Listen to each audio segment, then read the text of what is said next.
You're listening to the Savage Lovecast, Dan Savage's sex and relationship show for grown-ups. If you're under 18, get out of here, young'un. If you're stuck in a relationship quandary, or if you're looking for sexual harmony,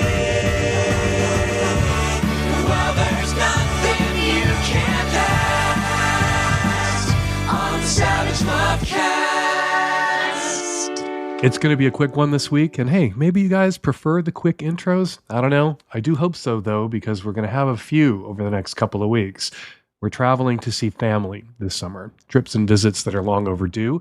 This weekend, we were in Iowa, where we celebrated my niece's graduation from high school. My niece shares my name. Her name is Danny. There's another Danny Savage running around out there. And now that Danny is 18 years old and a high school graduate, she is officially old enough to listen to her uncle's podcast. So let's all welcome Danny to the chat. Even though I was in Iowa, I made it to a No Kings protest this weekend. I hope you did too. We attended the nearest one to us, which was in Waterloo, Iowa, population 66,000.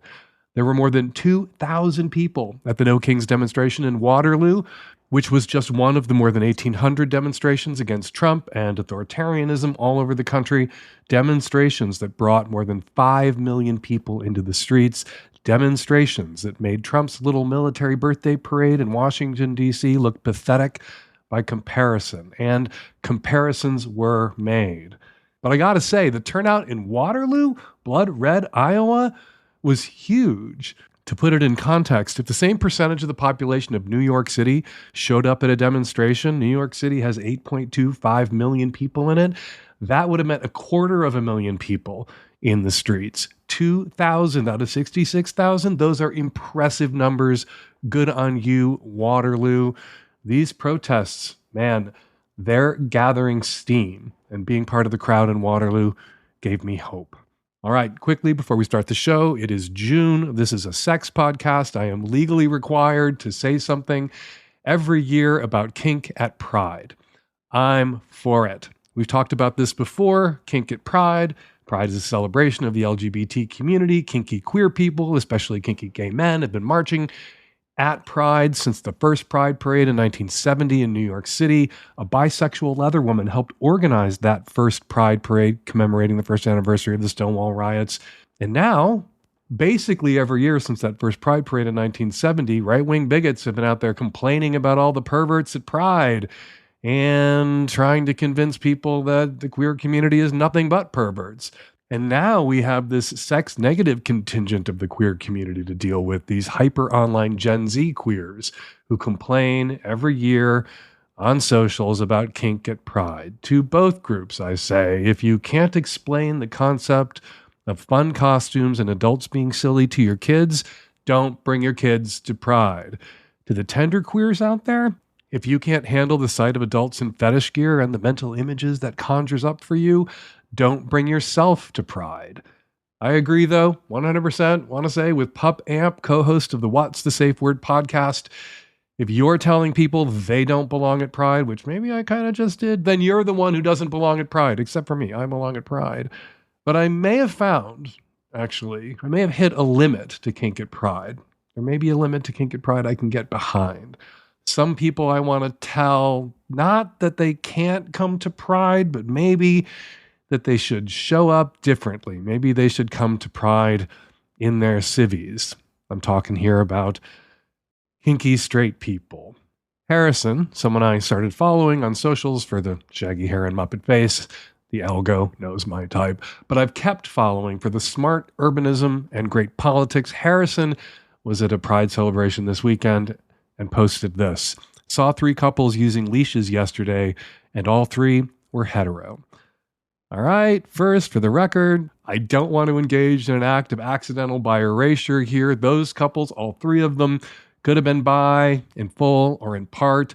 But it is a fact that straight kinksters, straight perverts, have been showing up at Pride in greater and greater numbers over the last decade and change, which is fine, or I guess would be fine, but it's having a kind of distorting effect. The presence of so many straight kinksters and kink gear at Pride and events like Folsom SF makes it look like queers are far likelier to be kinky than straight people are, which is not true. But the presence of so many straight kinky people who briefly read as queer kinky people because they're at Pride is throwing the kinkster to normie ratios, the perceptions, throwing them out of whack. And I'm going to be blunt here. This is not true of all the straight kinksters at Pride, but it's certainly true of some of the kinky straight people showing up at Pride events like Folsom, with some, for some, from some of them. It doesn't feel like allyship. It feels like opportunism. And when you combine the straight male nudists and the straight male guys in diapers and the opposite sex, might be queer couples, don't know, don't want to do it by erasure here, but the straight couples on leashes or opposite sex couples on leashes, men being led around Pride or Folsom on leashes by women. And then when you remember that there are so many more kinky straight people than there are kinky gay people, there are probably more kinky straight people in real numbers than there are gay people at all. You can see how kinky people showing up at Pride could get out of hand. Look, I'm not telling anyone not to come to Pride, and kink belongs at Pride, and straight people are welcome at Pride. But maybe straight kinky people leave kink at Pride for the kinky queer people at Pride. And no, I'm sorry, being kinky does not make you queer. Just like being queer does not make you kinky. Again, straight people, you can come to Pride. Come be allies. Come to cheer. But maybe leave the leash at home or save the leash and getting your kink on in public for the straight Pride Parade, also known as Halloween. All right, coming up on today's show, tons of your Qs, lots of my As, plus our next installment of After Action Report. Sucking dick, I am a fan. Longtime practitioner, actually, always makes me feel good. But what is it like for a straight guy who sucked dick for the first time at a small orgy? How did he like it? Is he a fan now too? Is he a convert? Find out in our latest After Action Report, which is in the Micro and Magnum editions of the show. And on the Magnum exclusively, there was only one woman I wanted to talk to when I was stuck at home getting over COVID. Comedian, author, TV critic, and trash TV connoisseur Ashley Ray of the TV I Say podcast. Ashley's recommendations were a godsend when I was stuck at home with COVID, just what I needed. So if you're stuck at home with COVID or anything else right now, you are definitely going to want to listen to my conversation with comedian Ashley Ray in the Magnum edition of this week's podcast, which is for subscribers only. But speaking of subscribing, through the end of June, you can get a Magnum subscription for half price. Become a supporter of the show or gift a sub to a curious pal.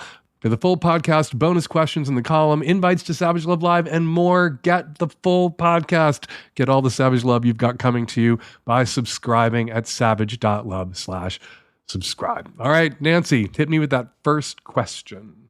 This episode is brought to you by Good Vibes, your one-stop destination for premium adult toys, lube, books, and everything in between. So whether you're flying solo or playing with partners, Good Vibes has something for every kind of love. Head to goodvibes.com/savage and use code SAVAGE15 for 15% off. Do it. Do it for yourself. Do it for your partners, because everyone deserves good vibes.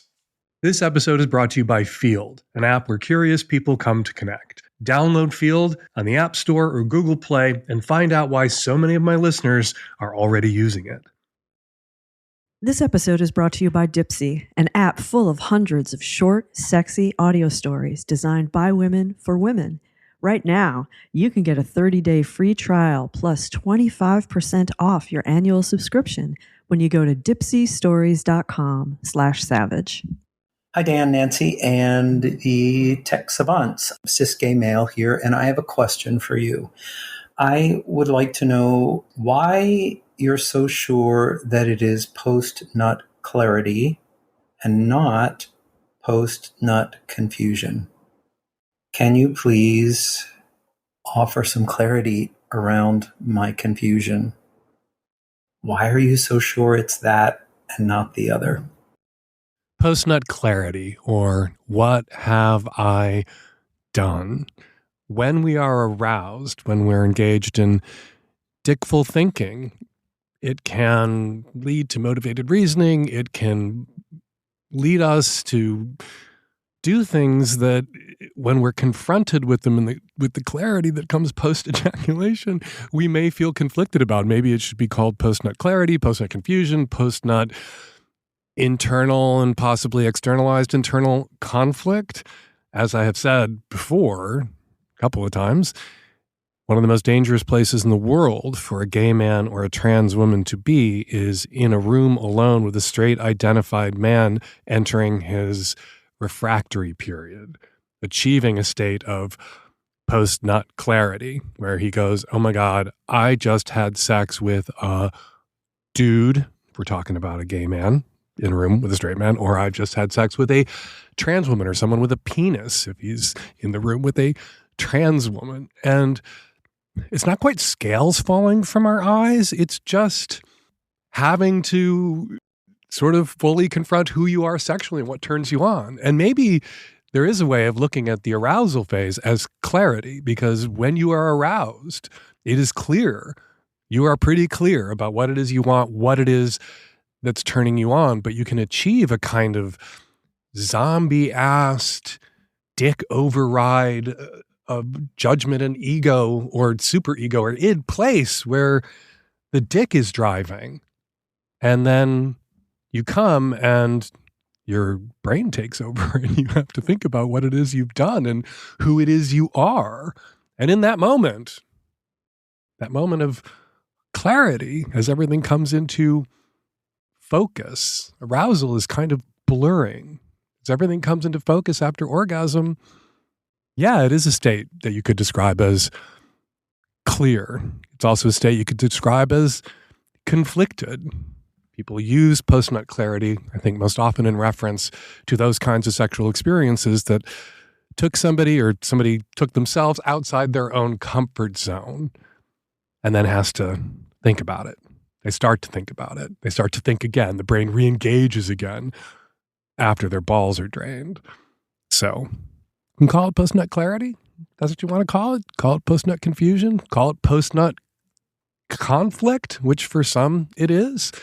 But we all know what we're talking about when we refer to post-nut whatever. Post-nut sounds like a breakfast cereal, but most people post-nut, if they're not closeted or conflicted about the people that they're attracted to or their desires, post-nut, they just want to go have some ice cream. Post-nut, they just want to cuddle or roll over and watch some TV or go to sleep.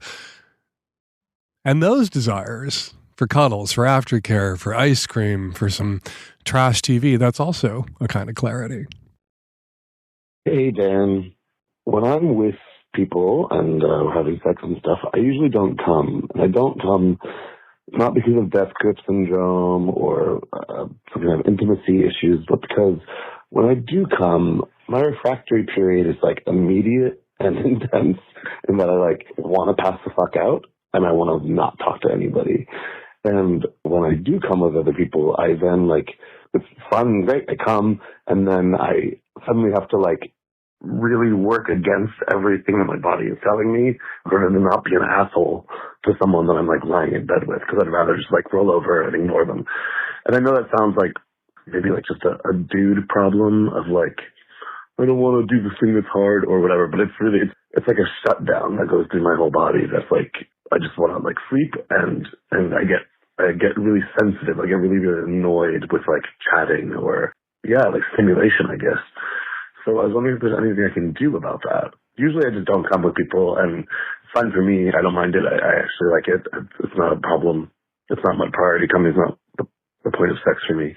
But like I realized it recently, like how hardcore it does feel when I do come with someone, because then I don't want to be a dick, but I'm just like, I feel like being a dick. Your refractory period is your refractory period. Your particular experience of your very particular and unique refractory period is how you experience your refractory period. Your control for it at the moment, so as not to traumatize the people that you're having sex with by suddenly needing to get the fuck away from them the minute you come, is to not prioritize coming with sex partners, new sex partners. I think that's a pretty good strategy, because if I was with somebody and they came and then they acted like they wished I didn't exist, or I had somehow during their orgasm evaporated into a cloud of pink smoke. That might hurt my feelings. Of course, I don't expect somebody in their refractory period to want to continue to engage in sexual activities. One of the things that rushes over a man during his refractory period, as the prolactin surges through his system, is kind of dick kryptonite, anti-desire, the things that you were just doing or asking for. The second you come, just aren't as appealing anymore. It's sort of a cliche in gay land, the number of guys who tell you that they want you to, quote unquote, make them eat their cum or spit their cum into their mouths after they come in yours. And that turns them on so much until the split second that they come in your mouth, in which case deal is off. That's common. But having to pull away physically entirely is not, right? People expect maybe a couple of cuddles. So anyway, this is a long way of me saying yours is a normal, if extreme, male refractory period crash out. Everybody crashes out. Most guys crash out. There's a handful of guys out there whose bodies don't produce prolactin or something. Jury's still out on what exactly is going on with them, who can have orgasm after orgasm, don't lose their erection after an orgasm, don't lose interest in sex after an orgasm. Those guys are rare. I have encountered two in my long life. Anyway, I think what you're doing right now is a good idea. Just prioritize your partner's sexual pleasure. Either fake an orgasm if somebody really is invested in you coming, which it is possible for a man to do, particularly if a man is wearing a condom, or just tell them that you want to come later, or you're not going to come right now, or you can't come right now, ... But then at some point, it feels like you could bring someone into your inner circle, into your circle of trust, by explaining to a regular sex partner who's never gotten to see you come that you crash out in this very particular way, that when you come, you kind of need to roll over and close your eyes and be alone. And for you, that's aftercare. For most people, that wouldn't look like aftercare. Like, you want to hold someone after they come. You want to rest with somebody after they've come or after they've made you come. That you want to kind of bask in the oxytocin of it all and just enjoy the post-orgasmic high and the vibe, but not you. That's not how it works for you. And if you could tell someone that the aftercare that you need at that moment, if they want to be with you when you come, is for them to leave you the fuck alone. That's the hug that you need. That's the acknowledgement of who you are and how you work, how orgasms and sex work for you, that you need is a minute. You just need a minute. And it's not because you're awash with shame. It's not because you suddenly loathe them. It's because it has always been thus. After an orgasm, what you need is a nap. All right? So, how long does that nap need to be? I think that's the other control here that you could put into place with trusted partners. You need some time alone. Obviously, you don't need eternity alone because you want to have sex again at some point. Do you need 45 minutes? Do you need a half an hour? Do you need 15 minutes? Do you need a couple of hours? Do you need the rest of the night? Do they need to get up and go to the other room and hang out and play video games for a few minutes? And then they can come back and you'll be more receptive to physical contact because you just need that 45 minutes of turning inside, of rolling over and being by yourself after an orgasm. If you can frame that as something that a loving and caring sex partner, a loving, caring, and understanding sex partner can do for you, can give to you in that moment, and understand, of course, in the context of all the times that you had sex with them when you didn't orgasm because you didn't want to freak them the fuck out, that they can give this to you. They can do this for you. And it's not about them or them having done anything wrong or you disliking them. Obviously, if they're a regular, trusted, repeat customer sex partner, they're a very special guest star you're having back again and again and again, you do like them. And they shouldn't read anything into how your refractory period plays out for you. So, keep doing what you're doing. And then every once in a while, sit somebody down and say, there's something I need to explain to you. There's something I need you to do for me when I come, when we have sex, which will always be after I make you come with me because of this. You will always come first. You can sell it as a perk. This episode is brought to you by Good Vibes, your one-stop destination for premium adult toys, lube, books, and everything in between. So whether you're flying solo or playing with partners, Good Vibes has something for every kind of love. Head to goodvibes.com/savage and use code SAVAGE15 for 15% off. Do it. Do it for yourself. Do it for your partners, because everyone deserves good vibes. Hi, Dan and all. I'm calling in for what has probably become an annual question for you. And it was a result of walking around Pride Parade celebrations. Now, I'm a straight ally. I'm comfortable. I look forward to going to Pride. Outside of what feels like it's out of hand, I feel like when I was walking around today, I was watching somebody vomiting in the street, and another person was so drunk that they were being carried around by a bunch of people. I don't know what to think. Like, do you think Pride is out of hand, or that's the focus or purpose of Pride? What are your thoughts? I think you need to go to the St. Patrick's Day parade. I think you need to go to Mardi Gras. I think you need to go to a city that's having a parade to celebrate winning a World Series title or a Super Bowl championship, and you will see at the St. Patrick's Day parade, I hope you're an ally to the Irish as well, you will see people a little drunk, a little messy, out in public celebrating. That's part of Pride. There's a weird kind of scrutiny that falls on Pride that seems a little homophobic, a little queerphobic, which is this idea that everyone at Pride has to be on their best behavior because our straight allies might show up, or our straight enemies might show up. Fox News might show up with their cameras, and we have to behave better than the drunk Irish boys are behaving on St. Patrick's Day, or the topless girls, or the girls flashing their tits, the adult women flashing their tits for beads at Mardi Gras are expected to behave. Pride is a party. It is a party mostly for adults. Years ago, I proposed that we move Pride out of the morning, that Pride become in America like Mardi Gras in Sydney, which is their Pride parade. And the Pride parade is at night, and it's sort of understood to be kind of a thing for adults. And then there is a big party celebration in the park that's for everybody, including families. I think that'd be a really good division, a really good way to divide up Pride. Also, then we wouldn't have to watch drag queens melt in the sun at noon. In June, at the Pride parade, drag queens are nocturnal, or they traditionally were. And I think it would be, as somebody who used to do drag myself and have to go to the Pride parade, I think it would be better if Pride was at night. Those nighttime lights, those street lights, more flattering than the noontime sun. Anyway, yeah, you will see at Pride some people who've had a little too much. You may see some people at Pride who are nervous about going and had a drink or two, some liquid courage, maybe a little too much liquid courage.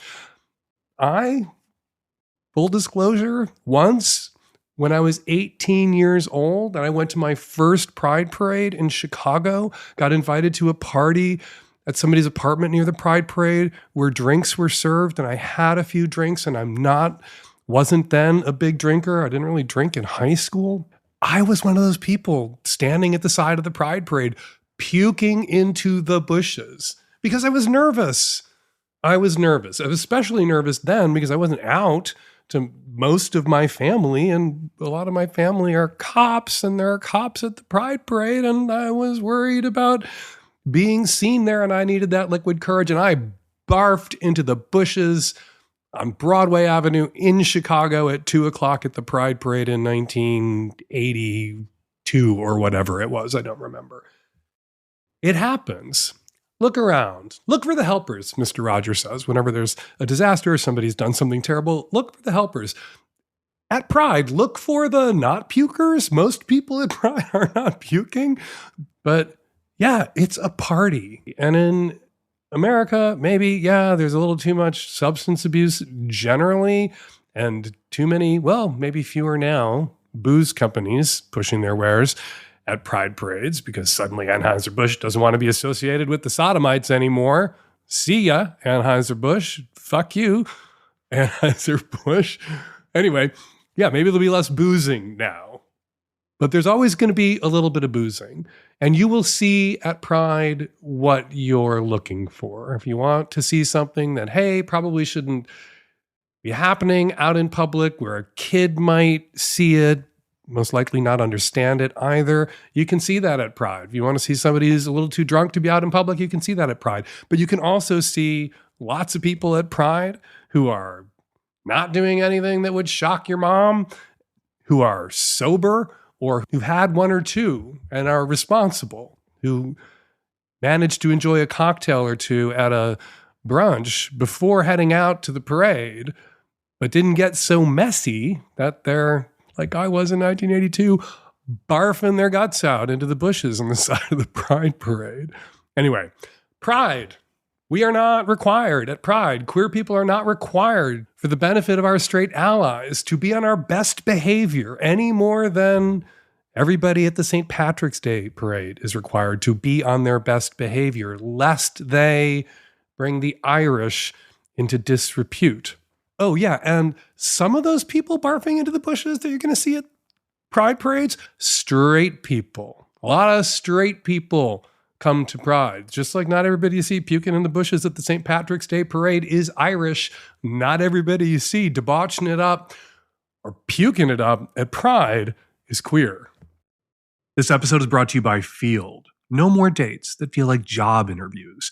In 2025, we deserve a space where we can show up just as we are, ready to meet others just as they are. On Field, you have the breathing room to explore your desires, think relationship anarchy, cuddling, being a brat, and find communities that share your interests. Think D&D, tennis, zine making. Free from ads and completely independent, this is the place that draws curious, playful, open-minded people, the ones you've been looking for.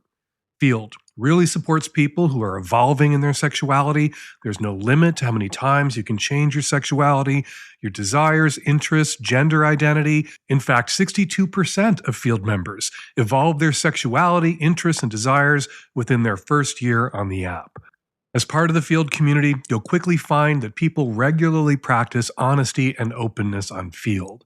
Whether it's about the relationship structures you're interested in or experiences you'd like to explore, this is the place where you don't have to waste any of your time wondering what someone is looking for or slow rolling what you're looking for. And there's room for friends. Connection comes in many forms, and Field is a space for all of it. Whether you just moved to a new city and need a new community, or you're traveling and looking to meet new people, it's possible to find besties here. Bring your people along. In life, we're not islands, so why should we appear so online? Field's new Constellation feature lets you link profiles with your friends and lovers, so new connections will see who you are within your social context. Start a group chat, find your people with your people. Download Field on the App Store or Google Play and find out why so many of my listeners are already on Field. All right, it's time for another after action report. Have you tried something new recently? Something out of your sexual wheelhouse? Something that took you outside your comfort zone and had an experience? Maybe an adventure? Well, Ian did. Ian's a listener who is a straight man.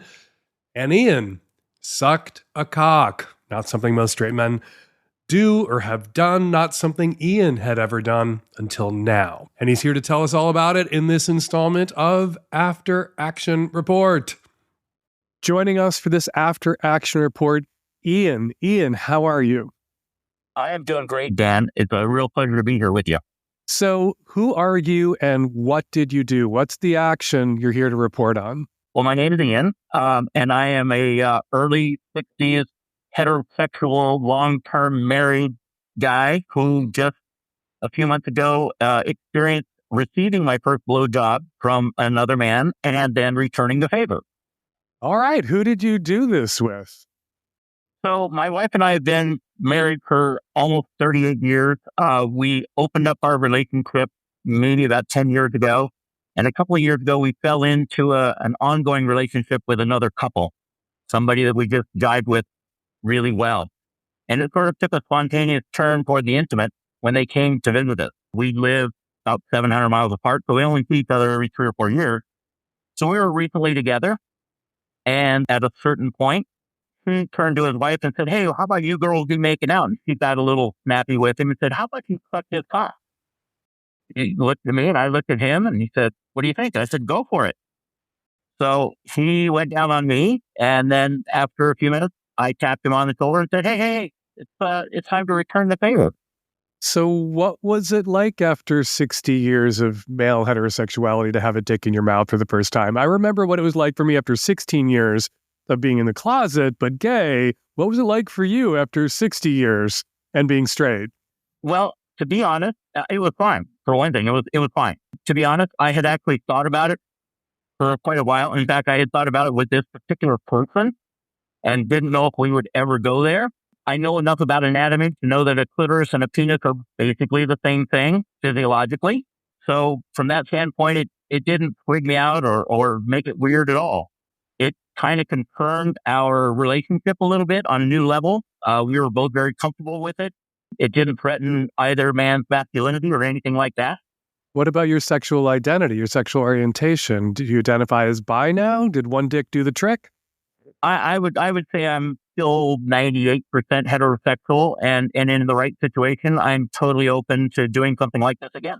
So there is, of course, in the culture, some allowance for or understanding of some same-sex contact between two women at a threesome to delight the man, or two women during a situation where two couples might be swapping, two opposite-sex couples, two straight couples might be swinging together.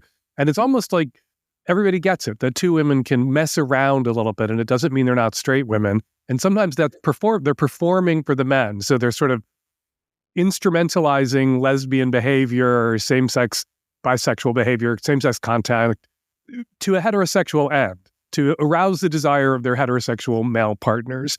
Do you understand what you did at that moment when your friend's partner challenged you two to make out or for him to go down on you? Did you understand the technically homosexual sex that you're having at that moment as in the service of heterosexual desire? Or did you understand it as the realization of homosexual attraction? No, I absolutely understood it as essentially performing for the girl. We talked about it later. Both women found it very hot, very arousing. And so in that sense, I knew it was performing for them. But at the same time, it was also really enjoyable and satisfying for he and I to connect on that level. We, like I said, we have this in relationship with the four of us, but he's one of my best friends. And the women, they are best friends. We have this really nice where it works all the way around every side of the square. So in that sense, it was for us too. Have you ever seen the SNL skit, It's Not Gay in a Three-Way? Oh, I've missed that one. Featuring Here I come. Justin Timberlake and Lady Gaga and Andy Samberg, which basically makes the argument that it's not just women who can have some gay sex during a three-way and still be straight after, but also dudes could do that. Even dudes as straight reading as Andy Samberg and Justin Timberlake. So you already have an anthem for what it is you did, even though that you allow that there was a little layer there where it was same-sex attraction that you were experiencing. It was just framed a little differently. So you still identify as straight. I still identify as straight, and I still totally admit that I have attraction for certain men at certain times. I have my lesbian firefighters. We all have our weaknesses. So would you do this again? You've already kind of answered that question. You would? Anything you would do differently? No, it was really a great experience. I would absolutely do it again. In fact, we will be seeing them in a couple of weeks for a few days. And I actually look forward to maybe seeing if I can engineer it to happen again. Any advice for other guys out there who are straight identified? They've been straight all their lives, straight for decades, but they've been having some three-ways with another dude and the wife or the girlfriend or messing around with another couple together. or just have thought about what it might be like to suck a dick and might want to do it. Any advice for a guy in your position before you suck that dick? Sure. Acknowledge the thoughts that are in your head. Admit that they're there. Admit that you might have some attraction. And remember that physiologically, a penis and a clitoris are really not that different from each other. That's not going to work on me, though. I'm sorry, but that's not going to work on me. I got in the vicinity once. I was like inches away, and I was just like, it's like, when you try to push two magnets together and they're turned around the wrong way. That was me. I wound up on the other side of the room, like the magnet, with the reverse polarization flying to the other side of the room. So I understand what you're saying, and I made that argument before. The female genitals and male genitals, it's made from the same basic stuff, and a dick is an enormous clitoris, and a clitoris is a tiny penis, but I guess I can't quite get there. So you're a better man than I. Well, and I guess after the fact, have a conversation. Like, how was it for you? How was it for me? He and I talked about it. The four of us talked about it, and we decided it was all good. Anything that played in your mind when it was over? Because I remember, like, for me, it was like going through an airlock. There was the Dan I was at 16 before I had a dick in my mouth for the first time, and the Dan I was walking home the next morning who had a dick in his mouth. And those felt like very different Dans at that moment. Do you feel like a different Ian now? No, I feel like the Ian who was already in there, and I just never had the opportunity to introduce myself to him. Ian, thank you so much for coming on After Action Report and sharing what is pretty momentous. A straight guy sucked a dick. That's like not nothing. That's something. Thank you. My pleasure. All right, a big round of applause for Ian, both for trying something new and for coming on the Savage Lovecast to tell us all about it. If you out there listening right now, if you recently had a new sexual experience, tried something for the first time, whether the experience was good or bad, we do want to hear about the disasters too. Email us your story at q@savage.love with the subject line After Action Report, and you might be our next After Action Report guest. This episode is brought to you by Dipsy. You know that feeling when you're so lost in a romance novel that the real world fades away? That's exactly what Dipsy gives you. Whether it's a fiery fling, a forbidden love, or a slow, tantalizing build, with Dipsy, there's a spicy audio story to match your every desire. And, new story alert, Sapphic Saddles pairs you and Sage.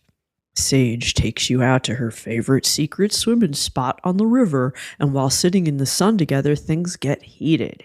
On Dipsy, even the tags are hot. Her and you, Western romance, rough and wild, sapphic, off limits, in nature, in public. Dipsy is the female-founded app for spicy audiobooks and more, created by women for the female gaze. Their app has over 1,000 spicy audiobooks, all crafted by a team of professional writers and top-tier narrators. Whether you're looking for a rugged cowboy or a Scottish sailor, a sexy rendition of Pride and Prejudice, or the god of the underworld, you'll find characters you'll love on Dipsy. With their easy-to-explore app, you can search for your favorite romance genres like contemporary, historical, dark, sports, Western, romance, and more. New chapters are released every week, so you'll always find something new to enjoy. And right now, you can get a 30-day free trial plus 25% off your annual subscription when you go to dipsystories.com/savage. That's DIPSEA stories.com/savage for 30 free days and 25% off your subscription. Show your support for the Savage Lovecast and go to dipsystories.com/savage. Hi, Dan. I'm a 39-year-old married straight cis male, and I have a question about prostate stimulation. I've enjoyed doing some prostate stimulation via the perineum during masturbation. I recently asked my wife if she would want to participate, and she enthusiastically said yes. I've enjoyed perineal and perianal stimulation from her orally and digitally, but a couple of times we tried transrectal or rectal stimulation, single finger with lube. It's been lackluster. Are there any tips and tricks to make it better? At what point do I just chalk it up to as not for me?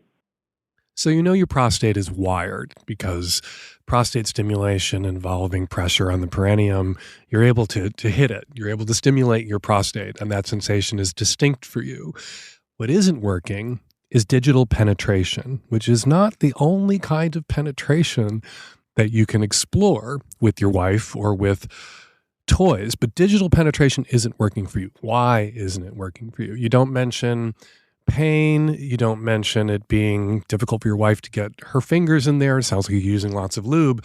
Maybe it's just what you're using. Maybe a finger. There are lots of people out there, I know some personally, who enjoy dicks and toys of certain sizes, but really do not like being fingered. Fingers are skinny and bony. Fingernails are, if they're not trimmed, sharp. It may be that it's a little counterintuitive. I realize, especially when you're talking to straight guys about anal penetration, it may be that you're starting too small, that the finger is too small and your sphincter closes too tightly around it, and you aren't then achieving a kind of relaxation of the sphincter state that allows you to really be open, literally and metaphorically, to prostate stimulation delivered through insertion play. My advice for you would be to get a couple of butt plugs. Maybe a dildo is too much for you. For some straight guys, something that looks just like a dick is psychologically problematic and, too high a hurdle to leap in early explorations, and not a hurdle anybody is required to leap, even if they go for bigger and bigger toys, bigger and bigger, longer, deeper explorations of the butt. You can stick to toys that do not look like dicks, but I think what you want is something wider and thicker.